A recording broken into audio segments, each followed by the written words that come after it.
கார்த்திகை தீபம்ன்றது வருஷத்துக்கு ஒரு தடவை தாங்க வருது. அந்த சுதந்திரம் கூட இந்துக்களுக்கு இல்லை இந்த தமிழ்நாட்டில். புத்தி இல்லையா இந்துக்களுக்கு? நான் கேட்குறேன். ஏன் இந்துக்களுக்கு நீங்க இவ்வளவு தூரம் கொடுக்குறீங்களா? கிறிஸ்தவங்களை அந்த பண்ணி பாருங்களேன், என்ன ஆகுதுன்னு பாருங்க. வெறும் இந்து முன்னணியில் இருக்கவங்க மட்டும்தான் கேள்வி கேட்கணுமா? மற்றவங்களாம் நீங்களாம் ஆலயத்துக்கு நீங்க கோயிலுக்கு போறதே கிடையாதா? எனக்கு இதெல்லாம் ஒரு பெரிய சந்தேகம் உண்டாகுது. ஏன் முதலமைச்சருடைய மனைவி அருமையான திருமதி துர்கா ஸ்டாலின் கோயிலா சுத்துறாங்க, ஏன் அந்த அம்மாவுக்கு தெரியாத? இதெல்லாம் தீபம்ன்றது எவ்வளவு ஒரு நல்ல ஒரு காரியங்க. எங்க கிறிஸ்தவத்திலே நாங்க சொல்லுவோம் இயேசு ஒளியாய் இருக்கிறார் அப்படின்னு நாங்க சொல்றோம். அப்ப தீப ஒளி தானேங்க நல்லது.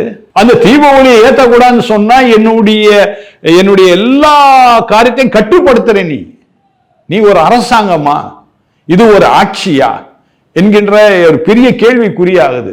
ஏன் இந்துக்களுக்கு நீங்க இவ்வளவு தூரம் கொடுக்குறீங்களா? கிறிஸ்தவங்களை அந்த பண்ணி பாருங்களேன், என்ன ஆகுதுன்னு பாருங்க.